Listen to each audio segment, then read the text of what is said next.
Everyone, आज मैं आपके लिए एक्सप्लेन करूंगी 100,000 इयर्स ऑफ ची रिफाइनिंग का एपिसोड नंबर 12। तो जैसा कि लास्ट एपिसोड में हमने देखा था कि शुयांग ने 8 इमॉर्टल एंड सी रेल्म की यूलान को अपना डिसाइपल बना लिया। यूलान के अंदर एंशिएंट सोर्ड एनर्जी थी और उसी का यूज करके उसने टियानजोंग को हरा दिया, मगर यूलान भी इस फाइट में मारी गई। तो शुयांग अपनी गॉड पावर का यूज कर उसे दोबारा से रिवाइव कर देता है, जिसके बाद वो 7वीं मेरिडियन की रुइंस वैली में पहुंच गया, जो कि एकदम वीरान थी। और तभी इन लोगों को वहाँ पर एक मॉन्स्टर मिल गई, जिसके साथ यांग नाम का छोटा बच्चा था।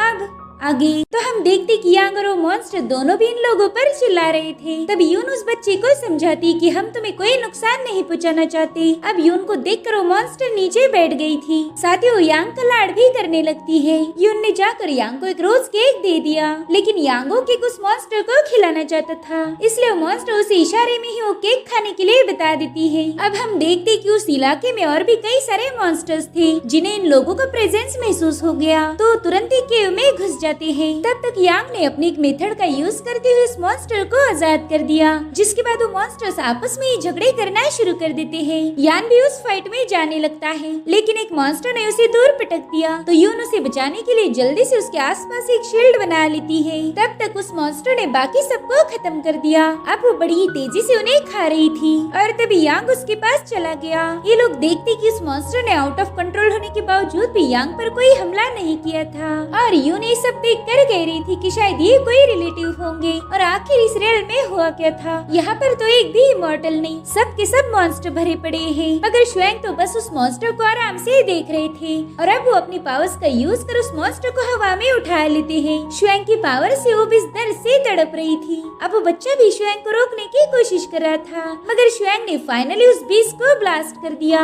जिससे वो बच्चा जोर जोर से रोने लगता है। मगर तभी उसके सामने एक और मॉन्स्टर आ गई, जो कि उस बड़े मॉन्स्टर की बॉडी में छुपी हुई थी। तो यांग रोती हुई तुरंत ही उसे अपने गले से लगा लेता है। इधर यून भी गुस्से में कहने लगती कि पता नहीं इतना बेरहम कौन होगा, जिसने इंसानों को भी इसमें ट्रांसफॉर्म कर दिया। तभी शुयांग कहते कि ये काम किसी इमॉर्टल का नहीं हो सकता, बल्कि इसके पीछे तो गॉड है। ये सुनकर तो याया शॉक हो गया। वो कहता है कि आपके मास्टर ने तो गॉड्स को मारा था, फिर वो जिंदा कैसे बच गए? खैर, अगर ये लोग बोल पाते तो शायद बता सकते थे कि आखिर इनके किमाई रीजन में हुआ क्या था। इसीलिए शुयांग अपने पावर्स का यूज करते हुए मंटाओ की मदद लेकर एक पिल बना लेते हैं। इस पिल की मदद से ये लोग उस मॉन्स्टर की मेमोरीज को एक्सेस करने लगते हैं। मगर उस मॉन्स्टर को तो बहुत ज्यादा तकलीफ हो रही थी। वो बच्चा भी अब शुयांग पर दोबारा से हमला करने चला गया, मगर यून उसे समझाती कि वो हेवन डाओ पिल है, उससे तुम्हारी माँ को कुछ नहीं होगा। इस पिल से तो बस दोबारा पहले जैसा सोच पाएगी। इसीलिए यांग भी शांत हो जाता है।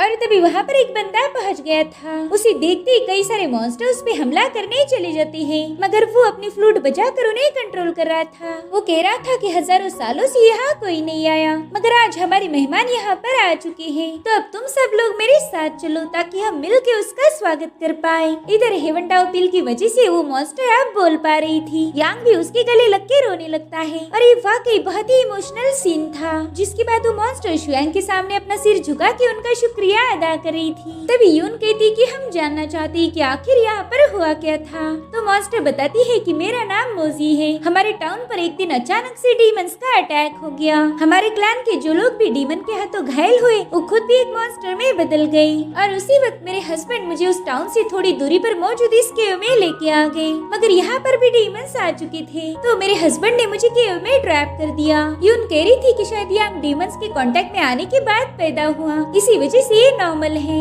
अब वो उसे पूछ रही थी कि उस दिन ये अटैक होने से पहले क्या हुआ था। तो मोजी को याद आता है कि आसमान में एक रोशनी ग्लो हो रही थी, और उसके बाद अचानक से बर्फ गिरने लगती है, और फिर इसी बर्फ के कांटेक्ट में आने के बाद वो लोग म्यूटेट होना शुरू हो गए। तभी शुयांग को पता चला कि वहाँ पर कोई आ गया है, इसलिए वो तुरंत ही अपनी पावरफुल ऑरा से उन मॉन्स्टर्स को ब्लास्ट कर देते हैं। और अब वहाँ पर वही बंदा पहुँच गया था। वो बताता है कि मैं टाइयो होली सेक का डिसाइपल हूँ। हमारे मास्टर को फील हुआ था कि यहाँ पर कोई आ चुका है, इसलिए उन्होंने तुरंत ही मुझे यहाँ भेज दिया। अगर आपको एतराज ना हो तो आप मेरे साथ स्मॉल वर्ल्ड में चलिए, क्योंकि ये जगह बहुत खतरनाक है। दरअसल यहाँ पर म्यूटेशन हुआ और उसके बाद बचे कुछ इमॉर्टल सारे स्मॉल वर्ल्ड में शिफ्ट हो गए, जिसके बाद वो इन सभी को लेकर स्मॉल वर्ल्ड की तरफ निकल पड़ा। वहाँ के सभी लोग इन्हें देखकर हैरान हो गए। वो तुरंत इन लोगों से बाहर की दुनिया के बारे में सवाल पूछने लगते हैं, यानी कि इन लोगों ने कई सालों से बाहर की दुनिया देखी ही नहीं। अब वहाँ पर टाइयू सेक्ट का लीडर टियान शाओ पहुँच जाता है। वो शुआंग से कह रहा था कि हमारे यहाँ एक लंबे अरसे से कोई नहीं आया और आपके आने से हमें बहुत खुशी हुई। जिसके बाद वो इन लोगों को अपने सेक्ट के मेहमानों के चेम्बर में लेके जाता है, जहाँ पर इस बंदे ने उन्हें चाय ऑफर की, मगर एंसेस्टर शुआंग वो चाय नहीं पीते। टियान शाओ पूछ रहा था कि आप लोग यहाँ कैसे पहुँच गए? 7वीं रेल्म तो पूरी तरह से ब्लॉक थी। अब आप यहाँ आए हो तो यहाँ से बाहर जाने का रास्ता भी आपको पता ही होगा। मगर यून उससे झूठ बोलती हुई कह रही थी कि हम तो एक्सीडेंटली यहाँ आ गए, हमें यहाँ से बाहर जाने का रास्ता पता नहीं है, लेकिन हमारे साथ ही हमें ढूंढते हुए यहाँ पर जरूर आ जाएंगे। अब वो बंदा उन्हें आराम करने के लिए बताकर वहाँ से जाने लगता है, मगर मोजी को देख के वो ईवल स्माइल कर रहा था। अब रात के समय इनके कमरे के बाहर एक लड़की पहुँच गयी, जिसके अंदर से एक नहीं बल्कि 2-4 लोगों की आवाजें आ रही थी। वो लड़की कह रही थी कि इमॉर्टल बहुत ज्यादा हैंडसम है, उसे खाने में इतना मजा आएगा कि क्या ही बताओ। मगर उसी के अंदर जो दूसरी सोल्स थी वो उसे रोकने लगती है और इस बंदी की आवाज सुनकर शुआंग बाहर आ चुके थे। अब जैसी वो लड़की हमला करने आगे बढ़ी, शुआंग ने तुरंत ही अपनी पावरफुल ऑरा से उसे सप्रेस कर दिया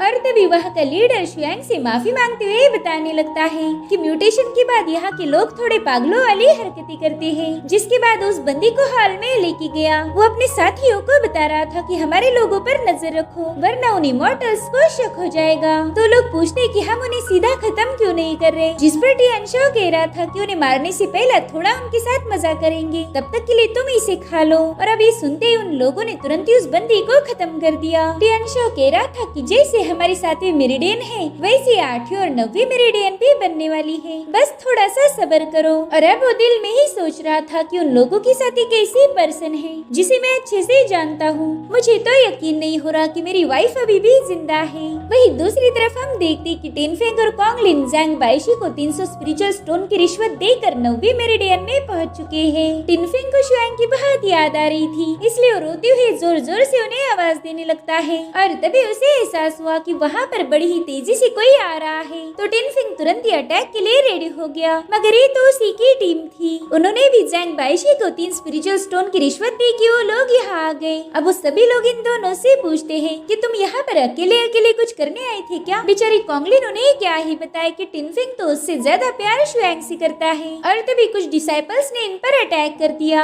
तो ये सभी लोग उनके साथ फाइट करना शुरू कर देते हैं। मगर वो लोग एक बीस्ट जैसे बर्ताव कर रहे थे कि तभी एक बंदी ने अपनी मंत्रास का यूज करके उन्हें सुला दिया। दरअसल ये कांगसू थी जिसकी शुआंग ने मदद की थी। अब कांगसू इन लोगों को बता रही थी कि मेरे पास एक बहुत ही स्पेशल बुक है जो कि आप लोगों के बहुत काम आएगी, और इस बुक की कीमत है बस 10,000 स्पिरिचुअल स्टोन। तो येडा टिनफेंग तुरंत ही उस बुक को खरीदने के लिए रेडी हो गया, जिसके बाद कांगसू उसे 2 कोल्ड्रन दिखाने लगती है। इनकी कीमत उसने 9 लाख से भी ऊपर लगा दी। जाहिर सी बात है कि वो टिनफेंग को चूना लगाना चाहती थी और वो भी इसे खरीदने के लिए राजी हो गया। तभी रेंशु उसे कहती कि हम तुमसे कुछ नहीं खरीदने वाले, बस तुम इतना ही बता दो कि यहाँ के इमॉर्टल्स अजीब बर्ताव क्यों कर रहे हैं। जिस पर वो कहती कि ये तो मुझे भी पता नहीं, मैं तो बड़ी आसानी से उन्हें कंट्रोल कर पा रही थी।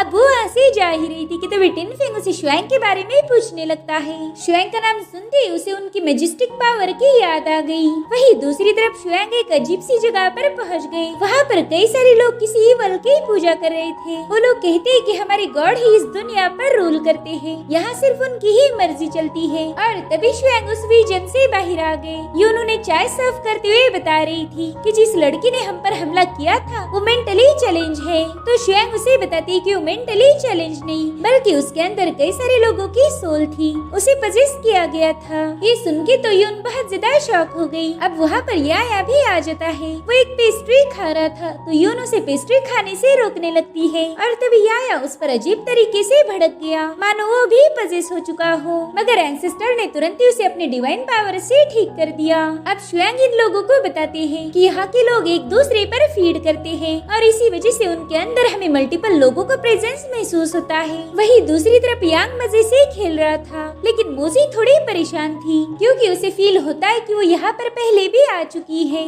और उसी वक्त टियान टियानशा वहाँ पर आ गया। वो मोजी को बताता है कि मैं तुम्हारा हस्बैंड हूँ, मैंने तुम्हें इतने साल बहुत मिस किया। हम दोनों भी म्यूटेशन की वजह से काफी कुछ बदल चुके हैं, लेकिन अब मैं तुमसे दूर नहीं रहना चाहता। जिसके बाद वो यांग को टच करने की कोशिश करता है, मगर मोजी ने उसे एक चाटा मार के दूर कर दिया। और अब हमें 8वीं मेरिडियन का सीन दिखाया जाता है, जहाँ पर यूलान अपने फादर को लेके एक केव में पहुँच गई, क्योंकि जियांग में भी ईवल साइन नजर आ रहे थे और ये साइंस बिल्कुल 7वें मेरिडियन के लोगों की जैसी है, यानी कि टियानशा इस पॉइजन को सारी मेरिडियंस में फैलाना चाहता है। अब जियांग यूलान को वहाँ से जाने के लिए बता रही थी, क्योंकि उनका अब खुद पर ही कोई कंट्रोल नहीं था। लेकिन यूलान अपने 8वां इमॉर्टल सोर्ड का यूज करते हुए उन्हें ठीक करने की कोशिश करती है, लेकिन उसकी ये तरकीब फेल हो गई। वही दूसरी तरफ टियानजोंग ने अपनी पावर दोबारा से रीगेन कर ली और वो अपने सोर्ड टूम की हिफाजत कर रहा था, क्योंकि यहाँ पर पहरा देने वाले डिसाइपल भी पजेस हो गए। टियानजोंग ने उन डिसाइपल को तो खत्म कर दिया, लेकिन उसमें भी म्यूटेशन के साइन नजर आने लगते हैं। और तभी वो देखता है कि उसने जितने भी डिसाइपल को मारा था वो अब एक डीमन में ट्रांसफॉर्म हो चुकी है। अब वो टियानजोंग पर अटैक करने वाली थी कि तभी यूलान वहाँ आके उन्हें अपनी सोर्ड में घेर लेती है। टियानजोंग उसे बताने लगता है कि अगर हमने कर्स लोगों को मार भी दिया तो भी दूसरे लोग आकर उन्हें खाने लगते हैं। पता नहीं हमारी मेरिडियन में आखिर ये क्या चल रहा। अब यूलान उसकी मदद के लिए उसका शुक्रिया अदा कर रही थी, तो टियानजोंग कहता है कि तुमने मुझे मुकाबले में हराकर मुझ पे एहसान किया है, लेकिन पिछली बार के मुकाबले से मैं ज्यादा कन्विंस नहीं हूँ। यहाँ सब कुछ नॉर्मल होने के बाद हम एक बार फिर से फ्रेंडली फाइट करेंगे। जिस पर यूलान कहती है कि काश एंसेस्टर शुएंग यहाँ पर होती तो कोई ना कोई रास्ता जरूर निकाल लेते। और तभी वहाँ पर शुएंग के बाकी के डिसाइपल्स पहुँच गए। वो यूलान को बताते कि हम भी एंसेस्टर शुएंग के डिसाइपल है, वो कब से टियानलन वापिस नहीं आए, इसलिए हम ही उन्हें ढूंढते हुए यहाँ पहुँच गए। अब यहाँ से आगे का हम संभाल लेंगे। इधर मोजी को होश आ गया था। वो देखती कि टियानशा ने यांग के अंदर अपनी ईवल पावर्स डालना शुरू कर दी, तो उसे बचाने की कोशिश करती है,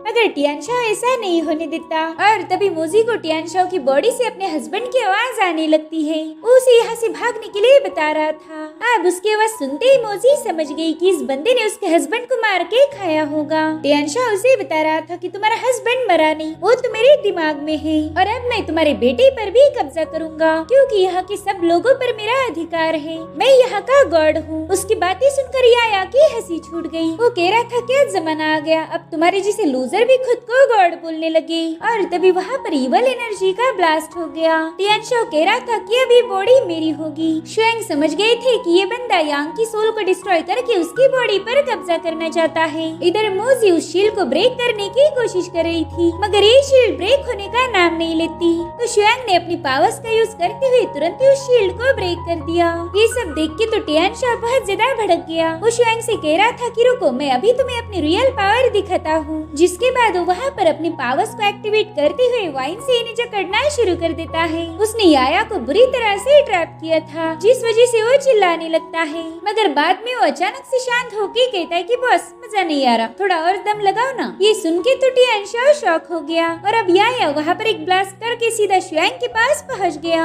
टियानशा कंफ्यूज होकर कह रहा था कि मेरे कहर से तो 90 लेवल के इमॉर्टल भी बच नहीं सकते, फिर तुम लोगों पर इसका कोई असर क्यों नहीं हो रहा। और अब यून उसके साथ फाइट करना शुरू कर देती है। साथ ही याया भी अपने डीमन किंग वाले फॉर्म में आ गया था, लेकिन टियानशा ने याया को बर्फ में ट्रैप कर दिया, जिसके बाद वो यून के साथ फाइट करना शुरू कर देता है। लेकिन तब तक याया भी बर्फ से आजाद हो गया। टियानशा कह रहा था कि मैं इस दुनिया पर राज करता हूँ, मगर तभी उसके मुंह पर मोजी ने एक लात मार दी, जिससे वो अल्टी पल्टी खा के दूर पटक गया। इसलिए अब वो भी मोजी पर हमला कर देता है। तब तक यांग मोजी के पास आ चुका था। इधर टियानशा मोजी को खत्म करने ही वाला था कि तभी उसके अंदर मौजूद मोजी के हस्बैंड की सोल उसे रोक देती है। तो मोजी तुरंत ही यांग को लेकर वहाँ से भागने लगती है, लेकिन उसी वक्त टियानशा होश में आ गया। वो मोजी पर अटैक करने ही वाला था और उसी वक्त यून ने उसे बुरी तरह से घायल कर दिया। इस अटैक से उसे मरना चाहिए था, मगर वो कहता है कि मैं एक इमॉर्टल गॉड हूँ, तुम चाहकर भी मुझे मार नहीं सकते।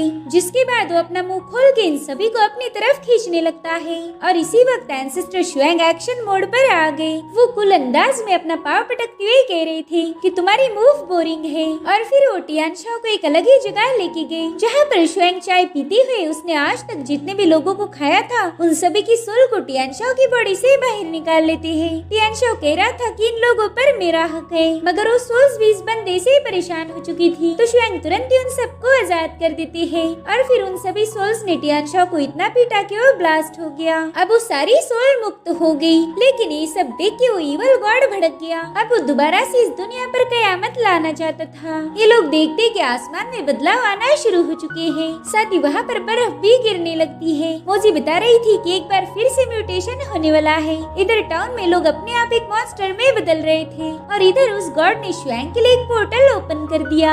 याया कह रहा था कि बॉस ये बंदा तो हमें इनवाइट कर रहा है, तो शुएंग इन सबको लेके पोर्टल में एंटर कर देता है। ये लोग दोबारा से उसी जगह पर पहुंच गए जहाँ पर शुएंग ऑलरेडी जा चुके थे। वहाँ पर उस गॉड के कई सारे फॉर्म्स थे जो शुएंग से कहते हैं कि मैं गॉड हूँ, इसलिए मेरी इबादत करो। मगर शुएंग को पता था कि ये तो बस कठपुतलियाँ है। अब वो अपनी पावर्स को एक्टिवेट करते हुए कह रहे थे कि क्या तुम अपने मेहमानों को ऐसे ही ट्रीट करते हो? तुमने हमें मिलने बुलाया और अब सामने भी नहीं आ रही। और अब हम वहाँ पर एक अजीब से गोले को देखते हैं जिस पर एक आग बनी थी। वो गॉड कहता है कि मेरे पास 100 होली बीस्ट है जिनके साथ तुम तीनों को फाइट करनी होगी। तो एंसेस्टर शुएंग भी अपने तरबूज मॉन्स्टर को समन कर लेते हैं। याया कह रहा था कि देखो अब हम 103 हो गए और तुम्हारे पास बस 100 ही लोग हैं। चलो मैं तुम्हें आखिरी चांस देता हूँ, मुझे बॉस बोल के मेरे सामने नील करो। ये सुन के तो गॉड बहुत ज्यादा भड़क गया। वो कहता है चमगागढ़ के बच्चे औकात में रह के बात कर। और तभी वाटरमेलन मॉन्स्टर्स ने इन बीस्ट को निगलना शुरू कर दिया, जो देखकर गॉड को टेंशन आ रहा था। जिसके बाद शुएंग उसके पास जाकर कह रहे थे कि तुम्हारी पावर से मैं बिल्कुल भी इम्प्रेस नहीं हुआ।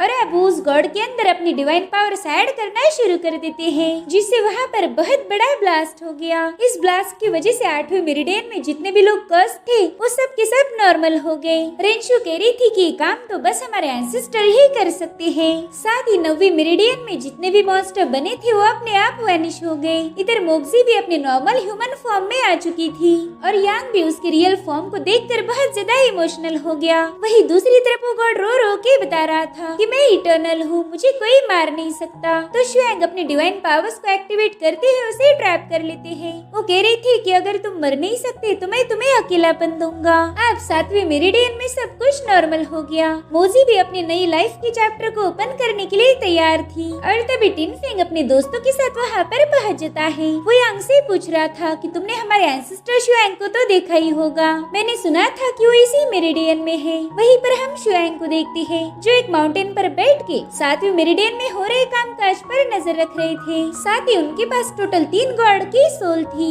जिनमें है थंडर गॉड, हेवनली पाथ और इवल गॉड। तो अब शुएंग इन तीनों गॉड्स की सोल को मर्ज कर रहे थे, जो कि एक इम्पॉसिबल काम है, लेकिन एंसेस्टर शुएंग ने उसे थोड़ी देर में मर्ज कर दिया, जिससे वो तीनों गॉड एक हो गए थे। और तब तक उनके डिसाइपल शुएंग के पास पहुंच गए।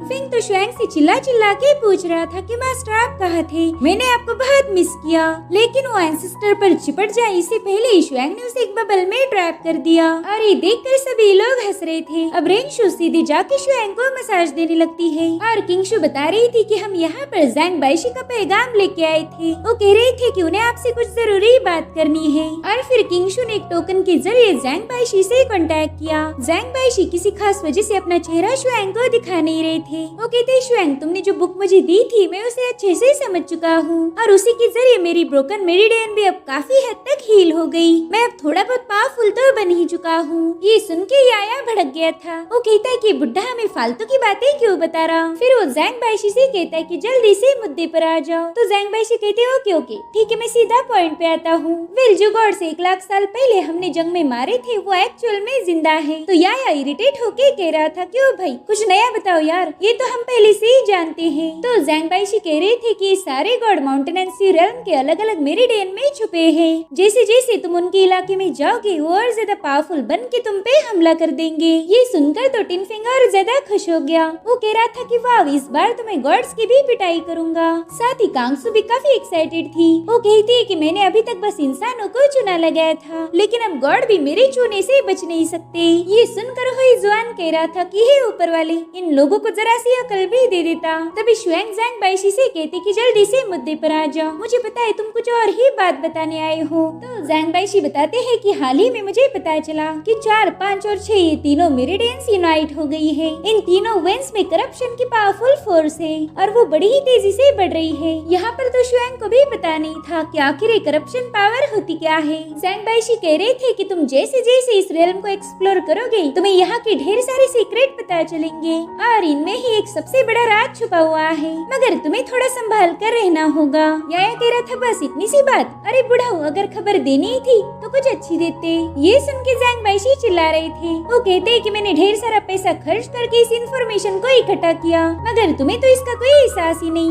अब शुएंग को पता करना था कि आखिर ज़ैंग बाइशी अपना मुंह क्यों छुपा रहा है, तो वो अपनी पावर से कैमरा उसके सर पर लेके जाते हैं। वेल ज़ैंग बाइशी का टकला अब सबके सामने आ चुका था। वो कई दिनों से नकली बाल लगा के इसे छुपाते आ रहे थे। ये लोग भी ज़ैंग बाइशी को ऐसा देख के उसका मजाक उड़ा रहे थे। तो ज़ैंग बाइशी तुरंत ही वहाँ से गायब हो गई। तभी यून शुएंग को बताती कि मास्टर 6 मेरिडियन का पोर्टल रिपेयर हो चुका है, अब हम वहाँ पर जा सकते हैं। तो शुएंग ने अपने सभी डिसाइपल को डिवाइन पावर दे दी ताकि वो सही समय आने पर इसका यूज कर पाए। जिसके बाद शुएन हुई जुआंग कांगसू और यून को लेके 6 मेरिडियन में पहुँच गए। कांगसू तो यहाँ आते इस इलाके को एक्सप्लोर करने चली गई और याया को ये देख के टेंशन आ रहा था। वो कहता है कि शायद ये बंदी मेरे बॉस की फेवरेट बनना चाहती है, लेकिन मैं इसे अपनी जगह कभी नहीं लेने दूंगा। और इसी के साथ ये एपिसोड यहीं पर एंड हो जाता है। Thank you so much for watching. Bye bye, take care.